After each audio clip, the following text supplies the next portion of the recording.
My name is Chris Parsons and I'm the new CEO for New Zealand Rural Leaders. New Zealand Rural Leaders' core purpose is to grow primary sector leaders for global impact, and one of the most prestigious programs that we've been running for 70 years now is the Nuffield Farming Scholarship. This year we're privileged to have two of our 2019 scholar cohort here to present their insights from their international travels and the learnings that they've taken from a wide sector of the agricultural sector, but also as diverse as gaming and video insights from a range of other industries as well.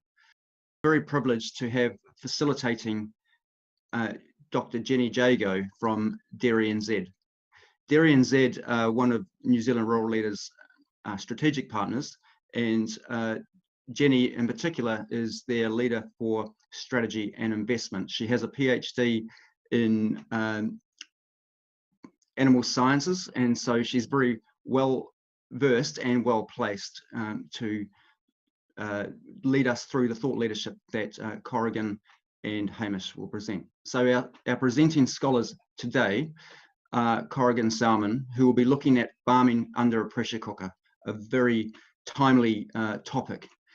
He started his research on the technical topic of valuing the country of origin provenance, but pretty quickly his international studies found that the social problem of pressure and how it impacts on farmer thinking is really at the heart of how our food is produced. So some fascinating insights to come from Corrigan.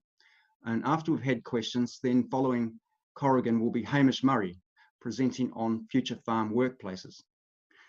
It's been said that if you don't like change, you're going to like irrelevance even less. And Hamish really takes this challenge head on and asks how we need to adapt our leadership practices to the needs of those whom we employ so that we don't become irrelevant as employers and as an industry. And he comes up with some fascinating conclusions on what makes great teams and great businesses. So we're very privileged to have both these two young gentlemen presenting on their findings, and we're even equally privileged to have Jenny Jago as our facilitator. So Jenny, I'd like to hand over to you now and give you the floor. Thank you very much.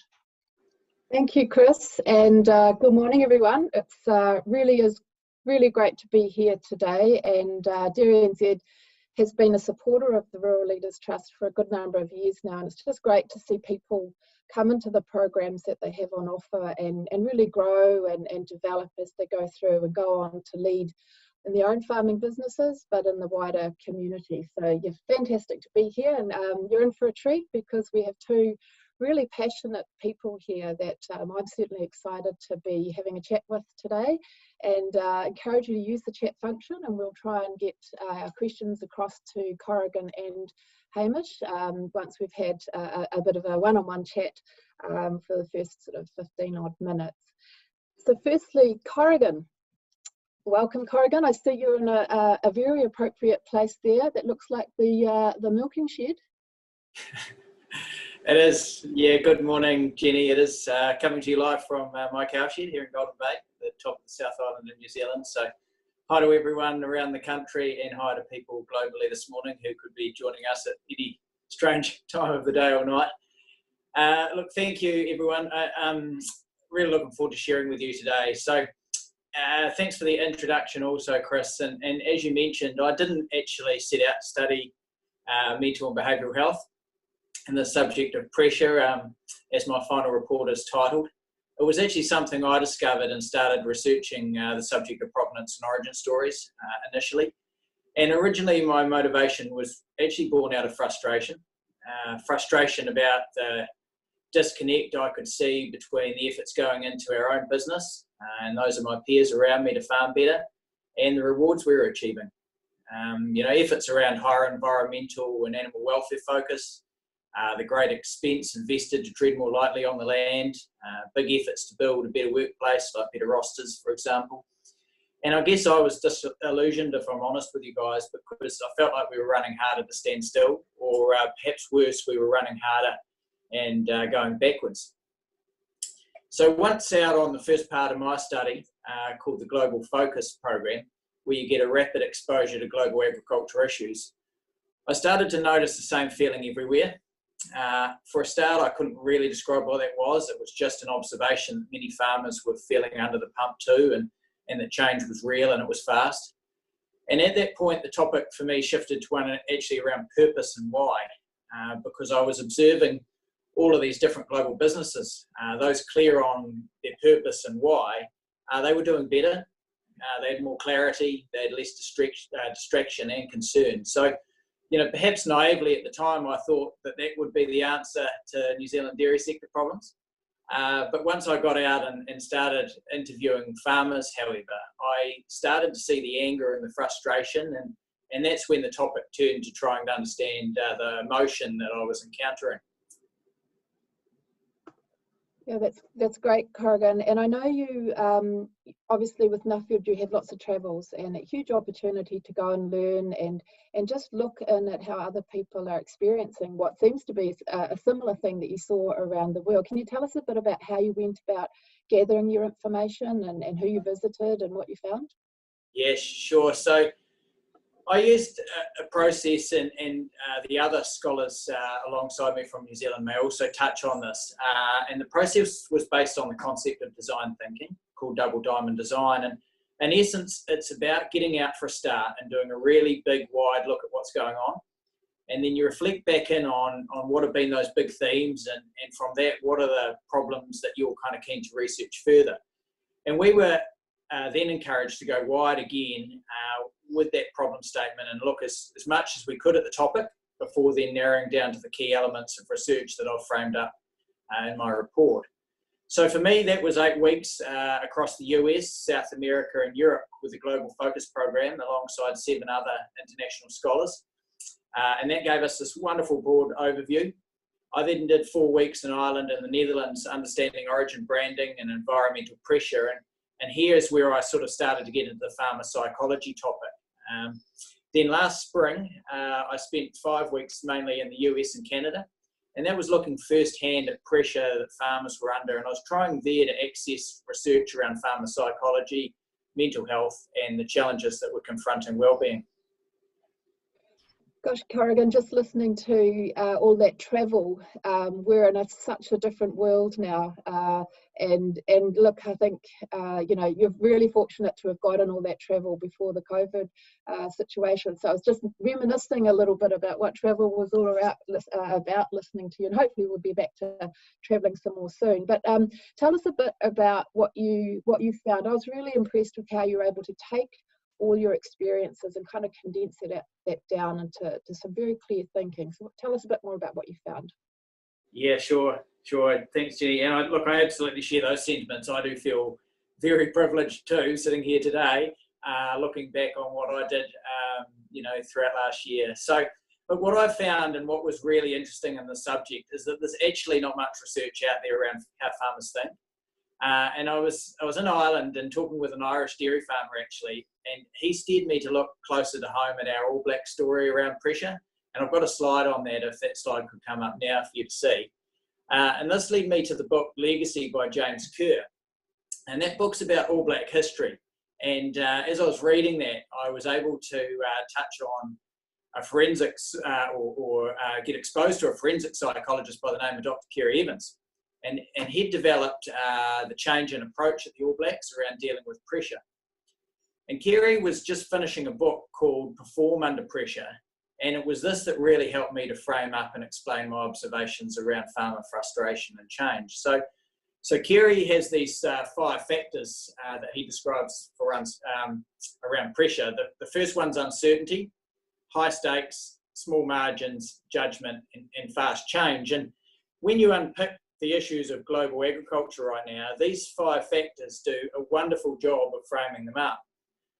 The interesting thing for farmers is we've spent a long time developing skill sets to manage uncertainty and high stakes and small margins. These are not new forces. It's the last 2 forces that I was seeing and hearing firsthand as I travelled that really interested me. So farmers were feeling judged, and they were feeling on the back foot with the rate of change occurring around them. the All Black story is really about the loss in 2007 in the quarterfinal against France, and that rebuilding that followed the shock exit, and then the understanding that developed around what drives pressure. And they actually call it hot thinking, so it's heated, it's overwhelmed, and it's tense, and basically it's about getting out, it's about being under threat. And it was this emotional behaviour they worked to change in order to win the World Cup in 2011 and repeat in 2015. And they have a saying inside the team that great people make great All Blacks. And in other words, build the person and the game will follow. And that fascinated me when I related it to agriculture, because everywhere I was seeing this wonderful technical innovation around the globe. But perhaps what was missing is that primary focus on developing the farmer at a thinking level. And it's that subject that I then began to unpick around global agriculture, but especially because for me it's very relatable, I feel, to what's happening here in New Zealand. So I have chosen to call it the pressure cycle, which you'll see come up on a second slide shortly. Increased pressure drives hot thinking, so that's heated and the overwhelmed and the tense I just talked about. And our natural response to that threat, which is encoded in our evolution, is to either fight or fright or freeze. And as Kerry calls it in his book, we go ape. That's aggressive and passive and escape behaviours, and we can all relate to those. The big issue with this natural response to threat is how it's perceived by others. You know, others may see us as being defensive, as not caring, or as running from a problem. And this is the social license piece that we've all become so aware of. So that's just fueling that judgment further. And I guess if we think about essential freshwater reform, the zero carbon bill, the last election, you know, they all created fast change in New Zealand agriculture. They created judgment and they created threat for farmers. So the thing about farmers is we've evolved to detect threat more readily than the general population. And I spent time with a brilliant farmer psychologist in the Midwest of the US, Dr. Michael Rosman. He calls it the agrarian imperative. And in essence, it's about that instinct to seek out the best land to farm and provide food for others, and then the protection that develops over maintaining this. So that drive to work the land and produce food is in the blood of farmers, and it pushes them to take risks in the pursuit of their farming objectives. And it also brings that deep sense of failure and depression if objectives are not met. Dr. Rosman's view is that there's some evidence that through common genetic markers and the selection over long periods of time towards certain behavioural traits, that farmers are programmed to want to hold on to their land at all costs, and therefore they've evolved to be more alert to threats than that's typical of the general population. And if they perceive their livelihoods are under threat, then many will work to a point of fatigue, and it's that predisposes them to the risks of depression. So it's that repeated episodes of alarm that exhaust our bodies and minds, and that reduces the production of beneficial hormones and leads us towards depression. The other key point for many farmers is that the farm is an annex of, and it's an inseparable part of a farmer's identity. And therefore, the threat and loss of the farming operation is incredibly stressful. And Dr. Michael Rosman considers that this stress is actually of a magnitude equivalent to the death of a parent, and close to that of death of a child. So, you know, that's serious stress. With pressure, you know, we react and we react and we react, and it's this that predisposes us to greater risks of mental illness, and it's especially that one around if we don't have the wellness and the healthy thinking. And I guess here is really where the All Black story becomes relevant, Jenny. You know, how can agriculture take a leaf out of the All Blacks playbook and get better at dealing with pressure? And as Michael Rosman says, it's our reaction to pressure that matters. And the reason I emphasise it is that I don't believe that the pressure is going away. You know, we recognise the challenge humanity is putting on the planet. And when a significant, you know, part of the planet's occupied growing food for others, and there's some disconnection between where your food comes from and where you are, then it's very easy for that vacuum to be fueled with misinformation. And social media and technology changing communication, you know, they've been big drivers, I believe, in how farmers are feeling. So what I've tried to show with the paper is that, you know, thinking about how we think is actually really, really important right now. Historically, farmers response to pressure around margin and uncertainty has been to grow. We just naturally push harder and harder. But what if changing regulatory environments constrain that? If we can't produce our way to success, then we need to think our way to it. And that's where, for me, Kerry Evans' work around performance under pressure is powerful for agriculture, in my opinion. Kerry Evans is a model called red and blue brain. Red brain's the hot thinking that I've already talked about. It's this fast thinking, it's emotion-based, and it comes from part of our brain connected to survival. So when under threat or pressure, we instinctively just go there. The challenge with that is it's not where we think our best. We don't think the clearest, and we don't make our best decisions. For this, we need that logic part of our brain, and unfortunately, this is naturally slower response. And so without us being kind of consciously aware of that bias to go red, we miss the opportunity for the blue brain, logic thinking. Kerry talks about how to develop this skill, which is to think about how we think, and it's called metacognition. And it's the skill that the ABs are focused on, to put expectations and the scrutiny and the consequences to one side when the pressure comes on, and focus on being aware and being clear and being on task. And it was this change in mindset that they credit with their winning. And I believe it's the change in mindset that will support the next opportunity being realised for New Zealand food and fibre sector. The challenge and what I've tried to do with this report is to tie that big picture together. So I started out, as I mentioned right at the start, worried about provenance, because I was really interested in how we were perceived in the market. To me, this perception is based around how we farm, and this is based around our actions that are directly motivated by how we're thinking.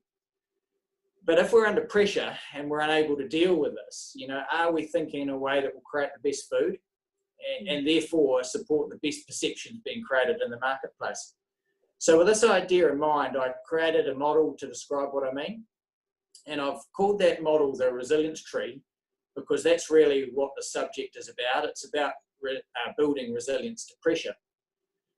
I also think the tree is quite symbolic for New Zealand cultural heritage of Tāne Mahuta and the god of the forest separating the earth from the sky and letting the light in. And healthy thinking under pressure is all about letting the light in and pushing out those dark thoughts. So the concept of the tree is that our trunk is our mind, and we need a strong trunk to support our branches, which is the actions we have with the world around us. Pressure is forcing on our branches, and we need a strong trunk to support this through healthy thinking. And then all of this is dependent on really strong roots, which are our well-being. We don't see these, but they're essential to keeping our tree upright and feeding that healthy thinking. So in summary, my main message is we need to put how our farmers are thinking right at the heart of change in our food and fibre sector. We need to support them in developing tools and resilience and mindset first, before we overwhelm them with the technical challenges confronting us with things like water, climate change, and now, of course, COVID-19. So thanks, Jenny. That's a very quick opportunity to share my report with you, and I'm really looking forward to discussing it further. Yeah, no, thank you, Corrigan. I think you've done an amazing job of taking sort of a technical view of what farmers are facing. We often think about it as technical, we need to make change to this, that, and the other, and taking it into being, actually, it's a lot about people. And I think that your comment around, the pressure's not going to end. We often don't know where the next pressure is going to come from. Who knew COVID was going to turn up on our doorsteps? That's an amazing pressure situation for us all. So, what are you thinking about using this knowledge? What do you think it means for farming leaders, policymakers, and those that are, we look to lead us through change? Yeah, well, look, I guess you're absolutely right. We didn't expect COVID, did we? And it has certainly tipped the world on its head. And I went and used the All Black example, I suppose, Jenny, is on purpose, because I think the first thing with this puzzle around pressure is we have to relate it to something that we understand. And we all witnessed the pain, and as a country, we shared the pain, didn't we, of losing in the 2007 quarterfinal. And then we shared that joy of the subsequent wins. What I'm trying to say with leaders is, here's an example we already know that's worked in New Zealand of recognising what the issue was, which was pressure, recognising that it put people in a stage where they couldn't make smart decisions, they couldn't be themselves, in essence. And if we can take examples like that, and I credit Farmstrong, who I think personally have done a brilliant job. They've socialised this whole wellbeing piece, and I think you look at their stats that they show that there's a great uptake in farmer understanding. So I feel like, you know, we're already talking wellbeing, it's already a socialised subject, but I'm just not sure at a farmer leading and a planning level that we're starting to think about the environment we need to put our farmers in so they feel safe, so that they can subsequently make the best decisions in the business.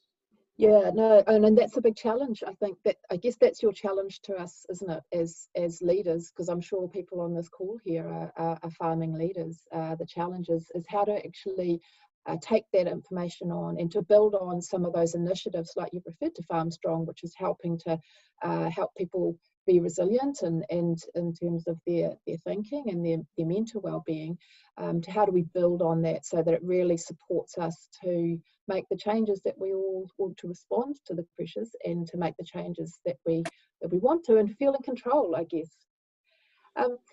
Corrigan, it's been really good. I've just having a quick look at my time, and I'm wondering if there's some questions that, there we go, there's a question.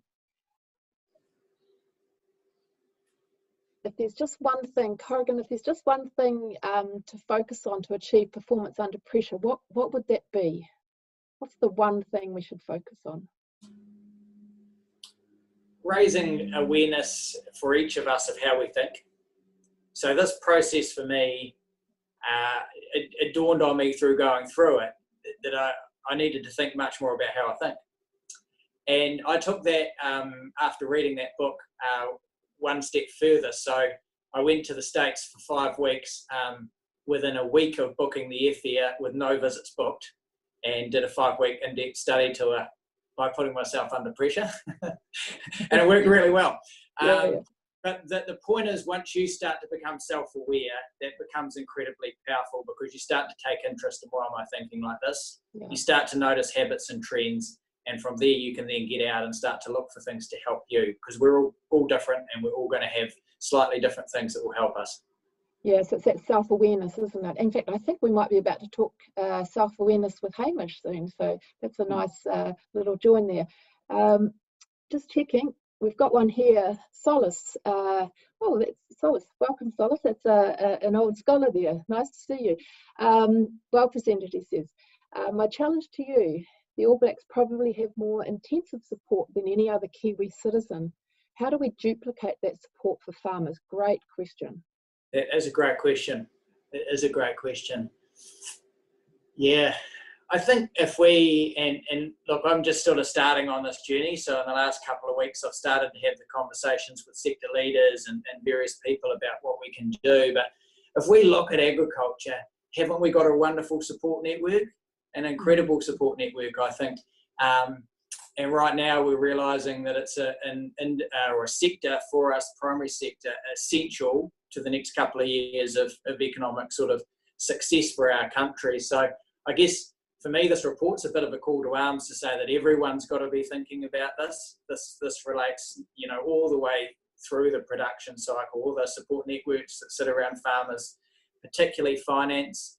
And my time in the States showed me that the changes that they're making around their support for farmers around depression has been very much linked around understanding, or the understanding going into their financial sector, and getting the right processes in place to support farmers that are in financial difficulties. So it's a great question, Solace, and I'd love to be able to spend another 15 minutes answering that one, but I'd say we all need to be involved. He agrees. It's a good answer, Corrigan, so well done. Final question from me just before we sign off. We'll have a chance to talk with Corrigan again once we've heard from Hamish, but just your comment about what a great support system we have, or infrastructure we have around agriculture in New Zealand. Is that something you observed when you often, you know, when you go to another country, you can look back and see all the bits that we have and identify the good things? Was that something that you observed, that perhaps other countries didn't have that sort of infrastructure around farmers? Yeah, I I think so, and again, boy, I'd love to have 5 or 10 minutes to talk around that question. It's a great one, Jenny, because I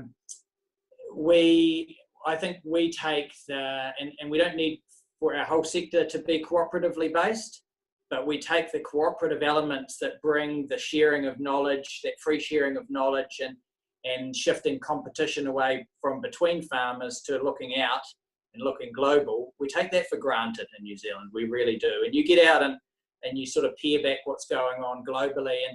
And it was interesting again in the States and in Canada that some of the farmers were telling me the pressure that I'm feeling, it's coming from other farmers. It's not coming from, you know, the Toronto or Minneapolis or Chicago. It's coming from my peers around me. I don't feel that's the same in New Zealand. I think there's a sense of camaraderie. We've largely got each other's back, and we're all in this for the success of our country. And that's, that really is a great starting point.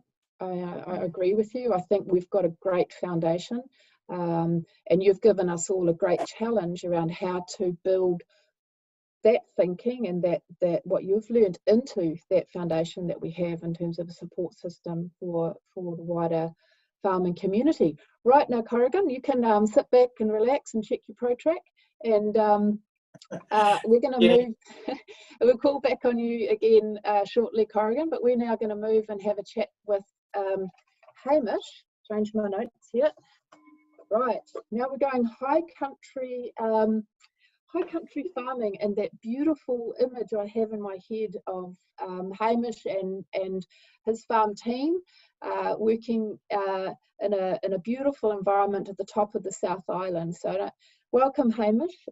Really great to have you here today. And look, I am so looking forward to having a chat with you because I know this topic of future farm workplaces is hugely relevant right now, especially as we look to perhaps some changes in our workforce over the next few years as a result of COVID. Now, Hamish, I know you've got quite a personal story around what led you to this topic and what got you interested in this. Do you want to give us a little bit of introduction of how this all came about for you? Yeah, hi Jenny, thank you for that introduction. And firstly, just before I start, well done Corrigan, it's great to see follow your journey and see the work that you've done and know that it's starting to gather some real momentum. One of the comments was we're just adding to the work and progressing the conversation, and I think you've hit on one that's really identified and needs further work. So good work and thank you. And thank you to all of those participants that are joining us. It's not as how I'd planned to get a Nuffield presentation, but in this current time it's about learning to adapt and change, and that's exactly as we are. So to start on my topic, it used to be high country properties like ours had a stream of single shepherds lining up to take on and gain experience, and that romantic and nostalgic view of the high country was something that we just never had to deal with. In New Zealand, the incentive of owning land is becoming unsustainable or unattainable for many. And the next generation of staff and employees are far more concerned with finding a better work-life balance. And in today's competitive environment, they're focused on growth and development and are much quicker to move on if they're not getting what they want out of a job. So with staff such a crucial part of our business, it focused me on how do we create the best environment on farm rather than taking an outward look and blaming others for that situation.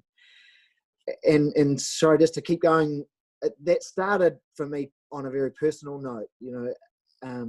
Most likely in 4 or 5 years ago in the Marlborough North Canterbury drought, I exhausted myself to a point of depression trying to keep staff and friends and family around me going. And the pressure of just like we're sitting in now with the current environment is very real and relevant.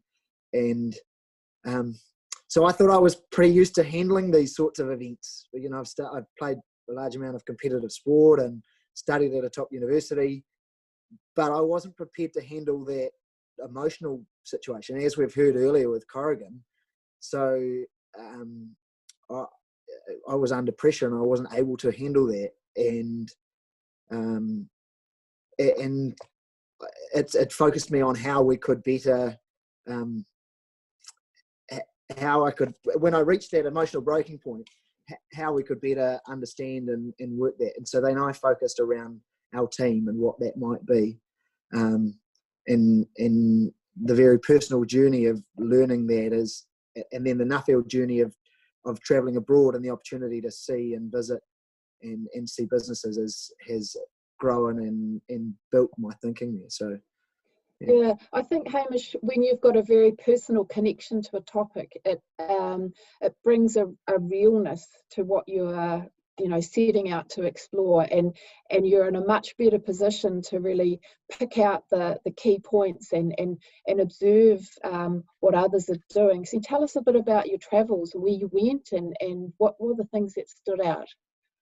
Thanks, Jenny. Yeah, I get the sense that there's a real change or a awakening to the changes of an aging population, increased automation, and most importantly, changing values and expectations of the different populations and generation.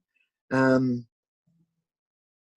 the opportunity to get out and look at businesses outside of agriculture was the one that was really, really interesting. And I know that, leaders of all of you as leaders in your various fields understand that teams are at the heart of any successful workplace. And they're the key to creating engaged and motivated employees, as belonging is essential for human nature. Throughout life, we're schooled and trained and paid as individuals, but little thought, and especially on farm, is given to how we work together. And I've discovered that that's the key to success for businesses. So some real thought around how we create these teams and how they effectively work together. And when you went around and visited different places, I think you were able to kind of pull together a few key things. I think you've got like 4 key things which you've come up with, which you think you're pretty confident are really important. And I know because you've tested some of this out, that are really important to growing those teams. Do you want to take us through those 4 things? Thanks, Jenny. Very good to lead in. So as I say, teams for me, in my opinion, are the key, and how teams work together make all of the difference. So rather than who's on the team. And so the 4 key elements that I think lead to making an effective team. And firstly, it all hinges on awareness. Those teams that displayed high levels of awareness, self-awareness, and then team awareness of each other, interacted with each other, managed tension more effectively. There are many ways to develop that self-awareness, and that's not the aim of what I want to talk about, but that they'd all spent time doing that together was what I've seen. The second element was this clear roles and expectations, which is about more than the job descriptions that come with a role or a standard on farm. I assume they're core to anyone's role. It's about knowing the skills and utilising the talents that members bring to a team that help that to function well. And so it's harnessing the different roles that happen within a team rather than, the third and most crucial element that I've discovered that in influencing effectiveness is this group-held belief that the team is safe for personal risk-taking.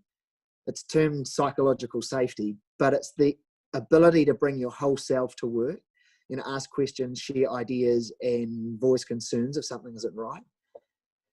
And when you get all 3 of those together, so that one's crucial because it's a silent killer.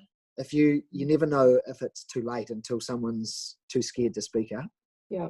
And when you get all 3 of those things right, trust and dependability occur, which operate in a self-fulfilling cycle, which leads to a mutual accountability of the group rather than individually.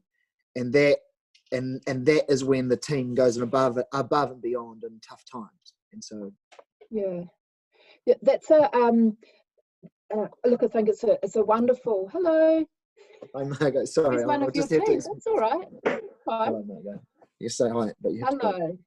Can So, thanks, mate. Sorry about that, guys. That's okay. That's I thought absolutely fine. She's thought fine. I She's part of your prepared for- team, I'm sure. Part of your team.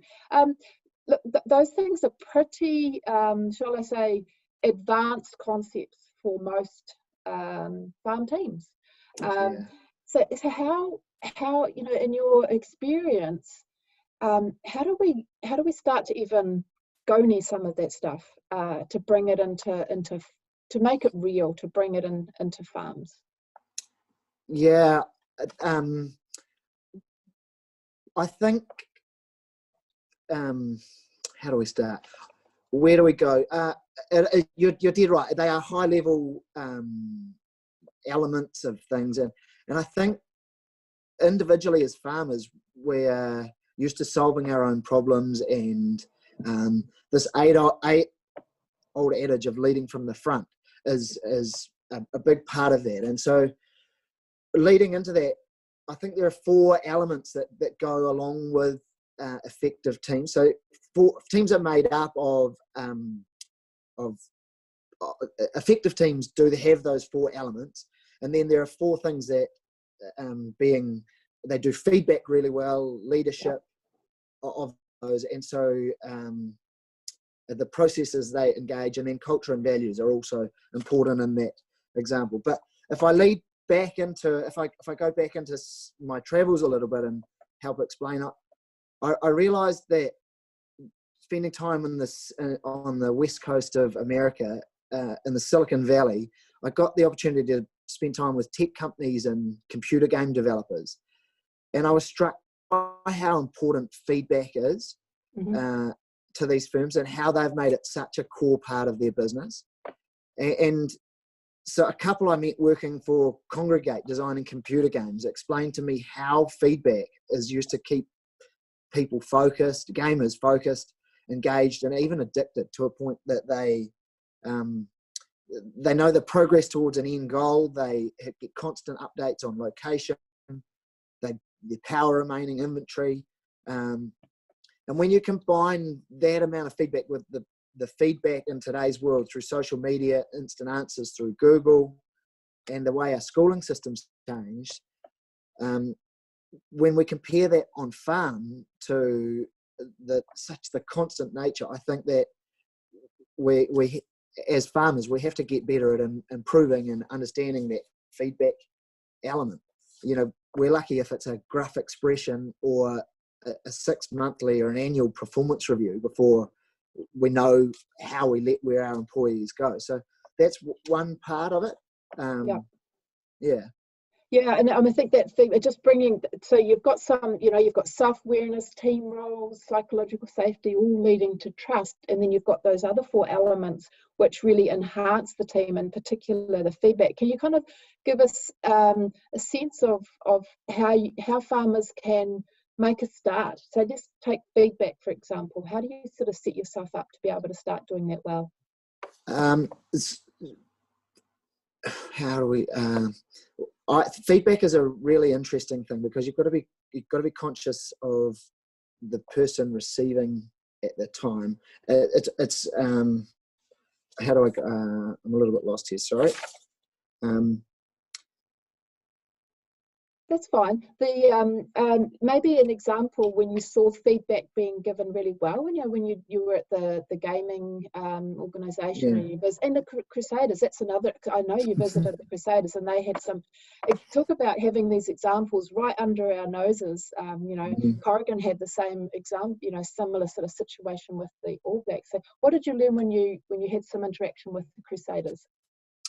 Yeah, again, we talk about a successful franchise doing wonderful things. They have the ability to take rough and relative unknown people, and then the most successful Super Rugby franchise in the country, having won back-to-back titles on a couple of occasions. And I was struck with the Crusaders in my time there that by the work that they do, creating awareness together. They even they have this funny thing where they refer to players by the colour of their dot. They're a red, blue, or a particular dot based on the way that they learn.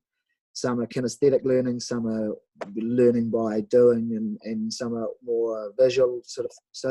So coming back to they'd spent time building awareness of each other, and then building awareness so that they could better get their message across. And that builds on that point that I was making earlier around those teams that had spent time building awareness together were more effective. The Crusaders were also a great example because they're really, really strong in their culture and the values that they have. And I recognise that culture and values is something that people talk about often, and everyone says they have a great cultural values, but the thing that I noticed with the Crusaders was their ability to make what they believe and have everybody buy into what it is.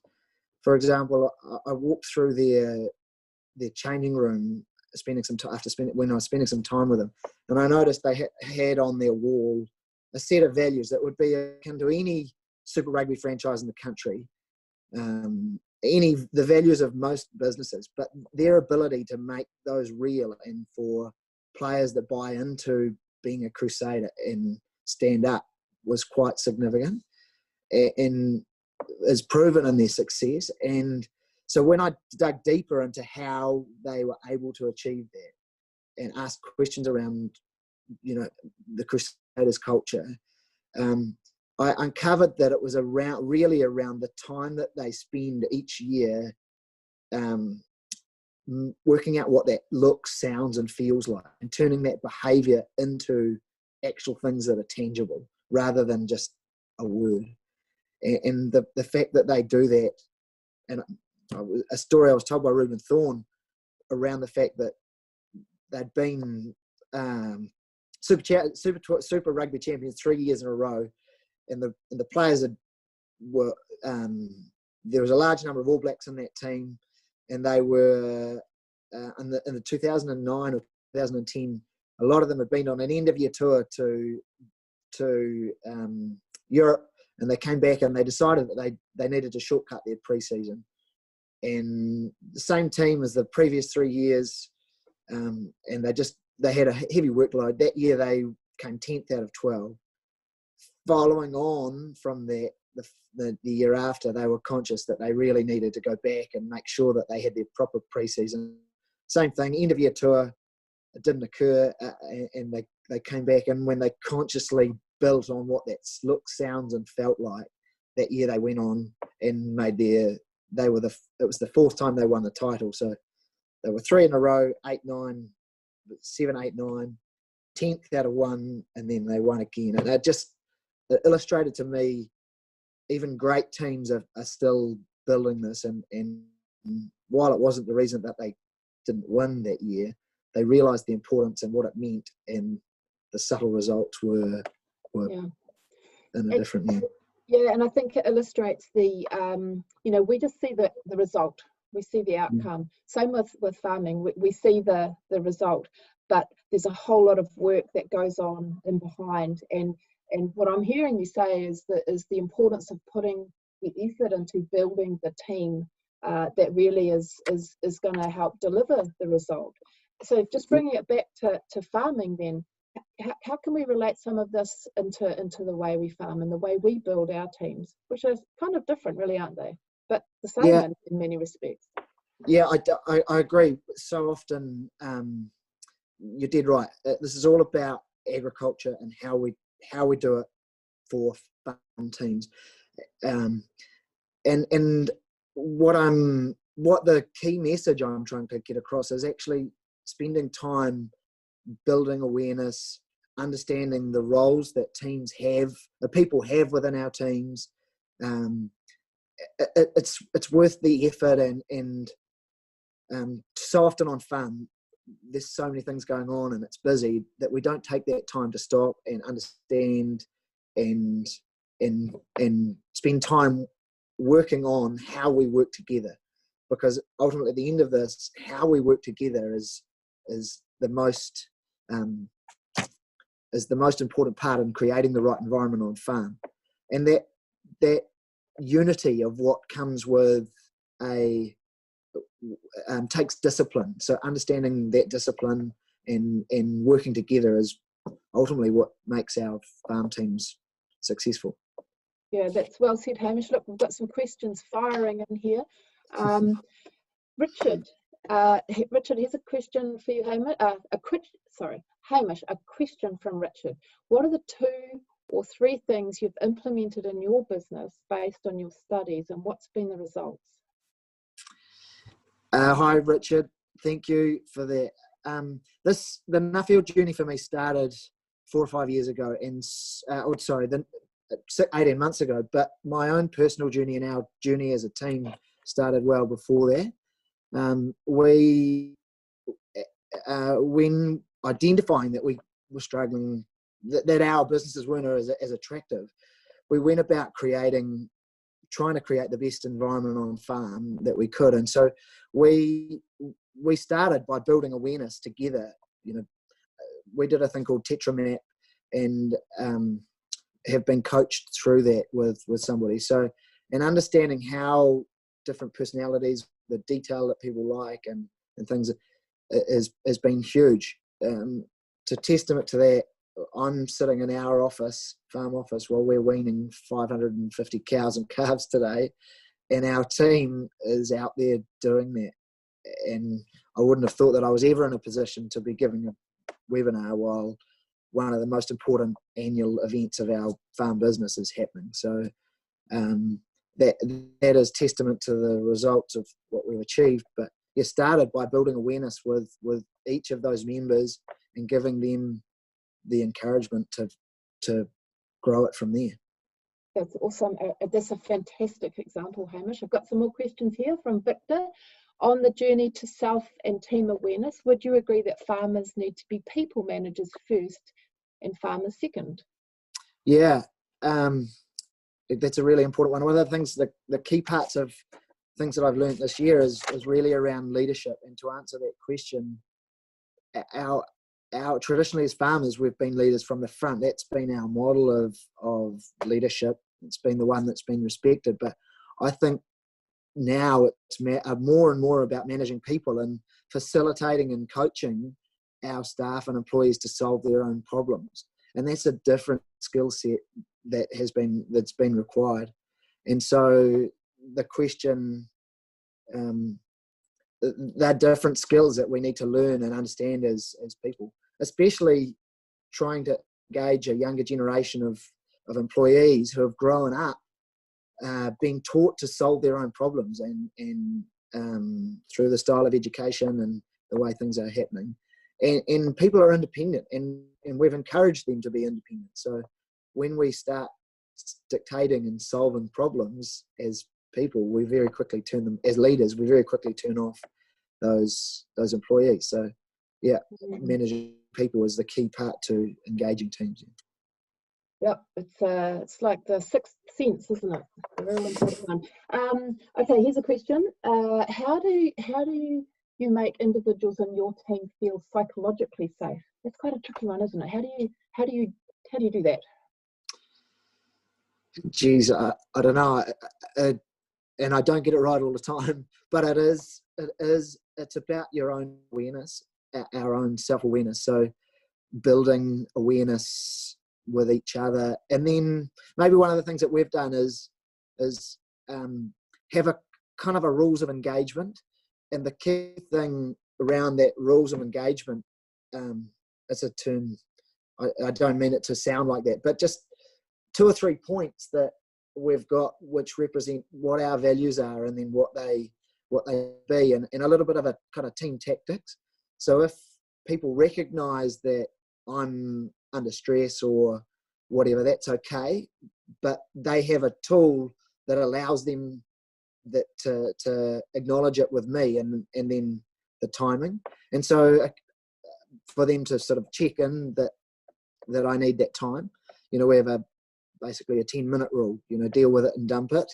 Or, if you've got a problem or something, it's first checking whether now's the right time, so that we're not getting caught up with other emotions that are being dealt with at that same time. So, yeah. And each of those teams have to, when you engage teams and ask them they come up with their own rules rather than me deciding what's best for our team. So that's all been part of our team development over the last 4 or 5 years. Yeah, I think it's really powerful, Hamish. Thanks for that. Really powerful that you've started off with a very personal kind of experience and then been able to go and learn and then bring that back and to understand and sort of have some quite good clarity around the important things. And now you're actually trying it out with your own teams. It's the best way for us all to learn is to have someone who's living and breathing this. So yeah, well done for that. Yeah, I feel very fortunate to have had that opportunity to recognise the trends that you see in other parts of the world and other businesses, and then the challenge to make those relatable back to us on farm and how they're happening and occurring. And especially, as I say, like game developers or healthcare in the Netherlands, or even not close to home, our Crusaders example. When you stop and look at some of those examples and then relate them to our farm businesses, some of them seem large jumps, but they happen and occur within our farm teams, and so to be able to learn and grow and develop from what they're doing is pretty unique and exciting. That's awesome. Now I'm checking my question board here, and we might bring Corrigan back in now. I've got one that I missed earlier on, and I don't want that to go unanswered. So I'm just going to zoom back up here, and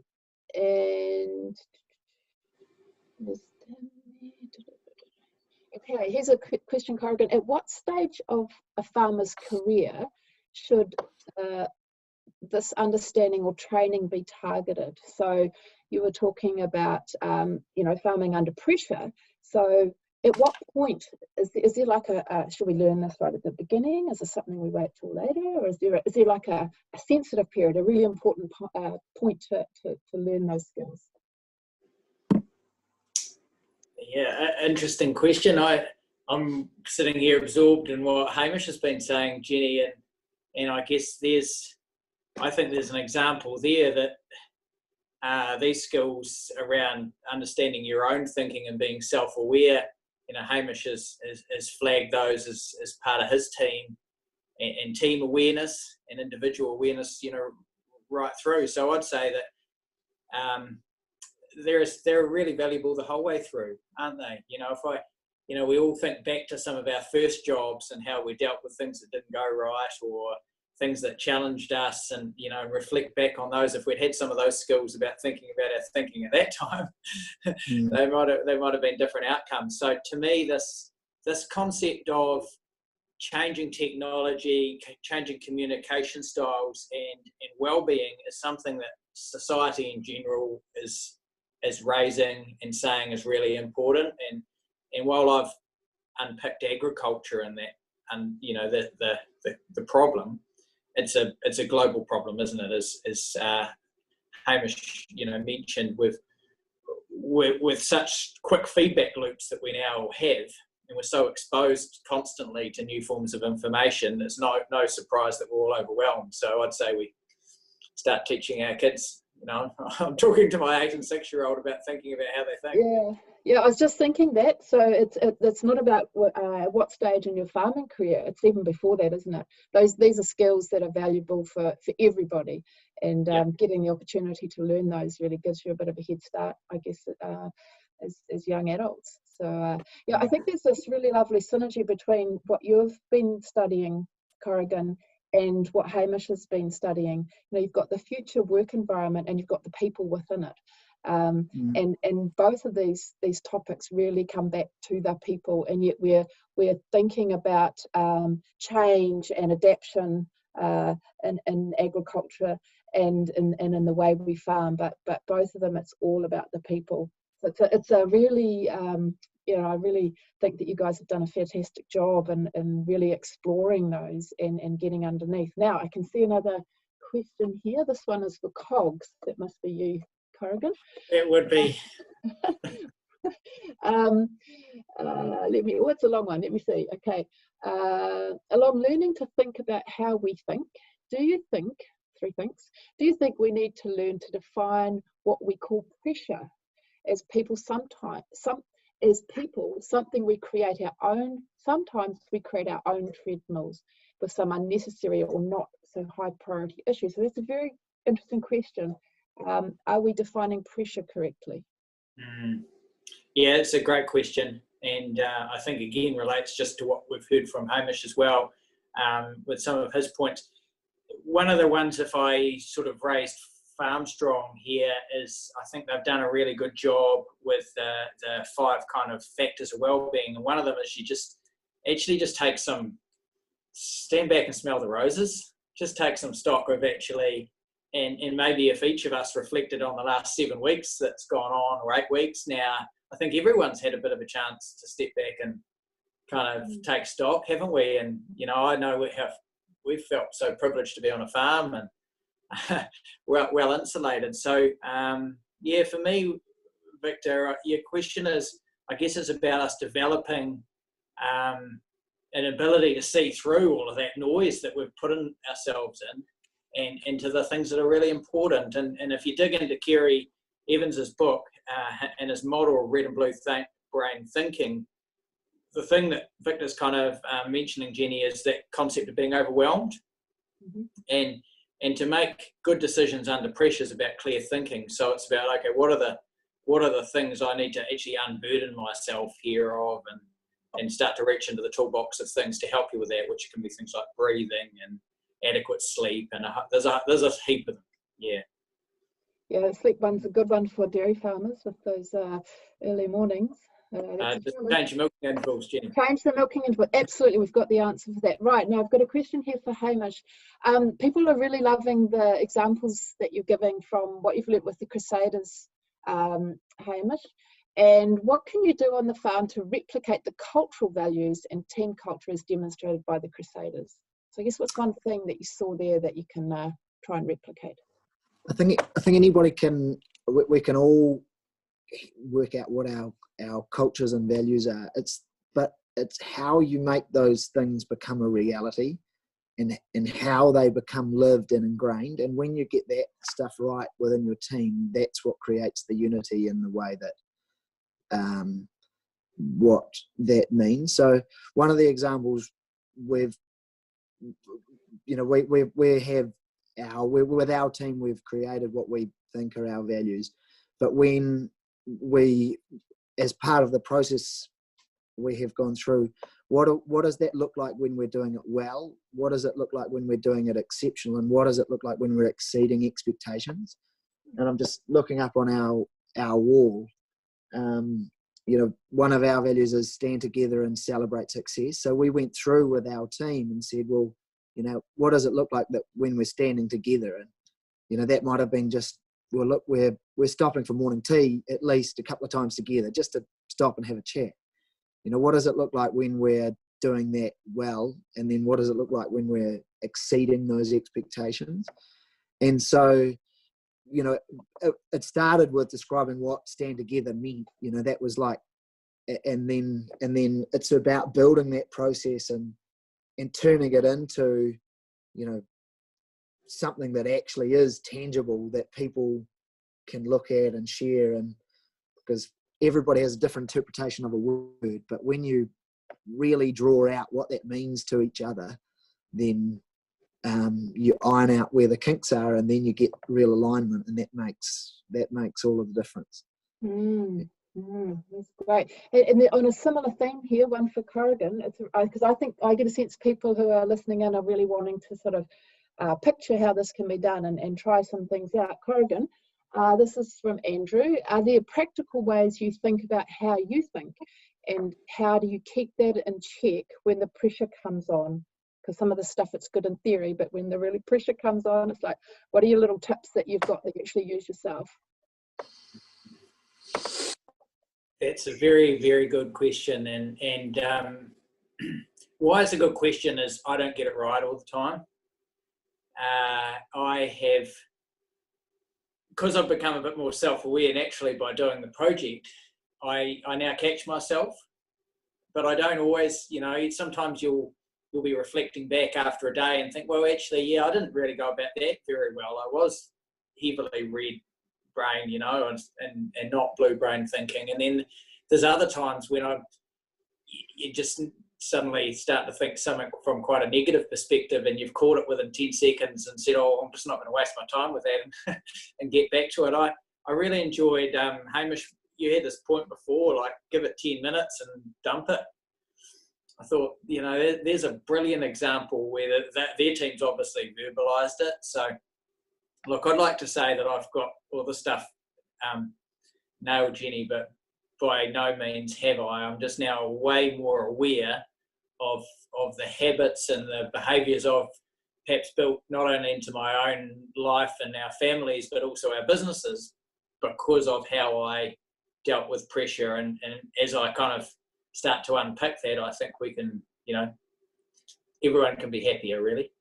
Yeah, and it's that old sort of word of continuous improvement by the sounds of it, you know, like, and having that self-awareness to be able to be aware in the first place, and then to make those changes and catch yourself and keep improving all along. And you're probably, although you say you're not always good at this, I'm sure you're a long way ahead of where some of us are when we're just sort of learning about this. So it's great that you're leading in this way, Corrigan. So well done. Now I'm going to check my questions, and I don't seem to see any more coming in. So this is the last chance for questions, everybody. Hamish, I think, is putting his hand up. Hamish is putting his hand up. Okay, go Hamish. Yeah, just sorry about that. One more thing to say. I think neither of us have all of the answers to this. We've studied it, seen it, and spent a lot of time in these topics, but we're by no means the experts, and especially in doing it ourselves. All the aim of the exercise is to progress the conversation and identify, for me, the opportunity that our farm teams have in creating a real engaging environment, and especially in the current situation where there's potential for more people to be, they're changing with the COVID situation. And I think Corrigan is also progressing the conversation around, look, we're doing well, but here's a great opportunity for us to extend our thinking and our knowledge and understanding as farmers to deal with these pressure situations, because they're not going to go away. Yeah, and I think sorry. No, you're right. You finish off. The aim of our exercise was both just to further the conversation around the importance of these ideas. And I think you've both. It's probably a nice place to. Oh no, we've got another question here, but I'm just going to say that you've issued a nice challenge. You've introduced these topics. You've given us some quite deep thinking. You've been able to turn them into some practical examples. And I guess the challenge is now to all of us, many of whom are on this call who will be, you know, leaders in their own right, to be able to pick up this challenge and think about it and look at how we can kind of grow those skills and integrate that into farming. Right, I'm going to do one check. Both speakers have touched on the soft skills of business. They highlight how important it is. Do we spend enough time learning them? I think there might be an answer to that one from both of you. May have the same answer. There we go. No. No, I agree. And typically as farmers, we're focused on the production and the things that we can control, but we all know, and everybody talks around people as being the key part of our businesses, and so time spent specifically on those skills is what we're both suggesting is important. Yeah. I think, Jenny, something I used in my paper a little bit to kind of try and frame my thinking was that I launched into Nuffield looking for technical sort of problems or technical opportunities, and I discovered that they were more social problems or social opportunities, and I think that's, you know, where Amanda's going with that is that looking around the world in agriculture, we're masters in a lot of the technical stuff. We've got screeds of research and all the whiz-bang stuff, but it's the stuff up here and the stuff about, as Hamish has said, about how, you know, we include our teams and how we grow people. That's where the real opportunity lies. That's a great opportunity for us to not only be leaders in the technical side of farming, but now we've got the challenge that you've given us to be leaders in the people side of farming, which together would give us awesome results. Right, I'm going to call it a day there. I can see Chris is itching to give us a little wrap up, and I really would like to thank both Hamish. I've just enjoyed fascinating talking to both of you. Well done on great pieces of work and then on sharing them with a wider audience. So yeah, well done, and thanks so much for taking the time. I'll now hand back to Chris, who's going to give us a wrap and sign us off. So Hamish and Corrigan, thank you both very much for your insights, and ladies and gentlemen, for joining us from around the world in a number of cases. There's a saying in New Zealand that goes, "He aha te mea nui o te au, hei tangata, hei tangata, hei tangata." And it comes from an old Māori chief who, when asked what was the most important thing in the world, he answered, "It is the people, it is the people, it is the people." And I think really just touching on that last question, gentlemen, you've highlighted the importance, the X factor in all of our businesses in terms of focusing on the people, and actually it's not even soft skills necessarily, but it's smart skills. And if we can really zero in on that, we can multiply our impact, which is what leadership is all about. But equally, as farmers and growers and agribusiness people, I think if we were asked that question that the old Māori chief was asked, we would pretty quickly follow it up with it's our environment as well as being equally important. And so we're delighted, looking forward now to invite all of you to join us again on Tuesday, the 26th of May, where we will have two scholars presenting on our environment. Cameron Henderson will be looking at farming energy and how we can get ourselves closer to the net zero carbon targets of 2050. And Hamish Marr will be looking at a key question around, can we farm without glyphosate? So again, really important questions. All of this takes our knowledge and our farming practice forward. So gents, Jenny, thank you all very much for your contribution today. We'd also like to thank our other strategic partners, but particularly Dairy NZ for facilitating today. Hamish, Corrigan, well done, gentlemen. Thank you very much.